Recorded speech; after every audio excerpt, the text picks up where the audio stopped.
In this video, we will explore how to find slope using the slope formula of y2 minus y1 over x2 minus x1.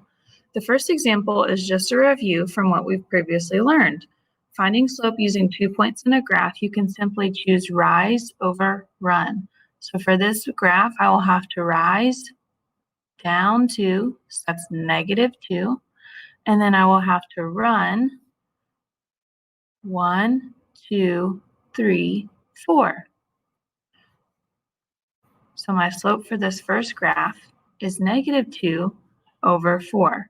Remember, we're supposed to simplify, so my simplified fraction for number 1 should be -1 over 2. For the next two options, I've just have been given two sets of ordered pairs. So what I'm going to do first is go ahead and label my x1 and y1, my x2 and y2. I always label the first set of coordinates, the x1 and y1, and then I always label the second set, the x2 and the y2. Now let's go ahead and plug in and solve, being very careful with your negatives here. To show y2 minus y1, that means I'm going to show the y2 minus y1. I'm going to just put these little guys here. And on the bottom, I would show x2 minus x1. And what I'm basically just going to do is plug in my y2, all of my y variables and all my x1s.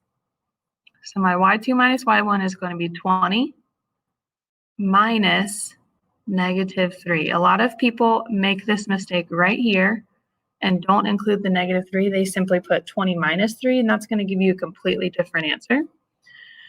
For my x2 minus x1, I'm going to plug in -8 minus 10. I'm going to use this subtraction and push it up just a little bit so it's in the middle.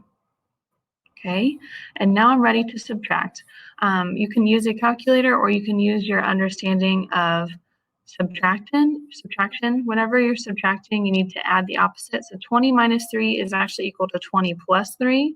So that's going to give you 23 on the top. And on the bottom, -8 minus 10 is equal to -8 plus -10, which is -18. So my final answer for the second one is -23 over 18. Okay, with this next one on that you see on the screen, or the last one, again, I'm going to go ahead and label my x1s, y1s, x2, and y2.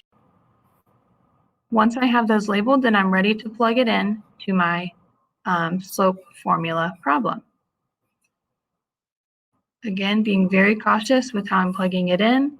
So my y2 minus y1 is going to be 9 minus 8.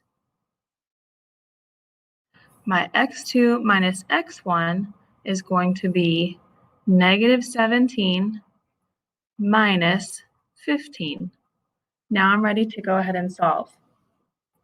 The top one, for 9 minus 8, I'm simply going to get the number 1. For -17 minus 15, that's the same thing as doing -17 plus -15, and I'm going to get -32. So my final answer for the third one is -1 over 32.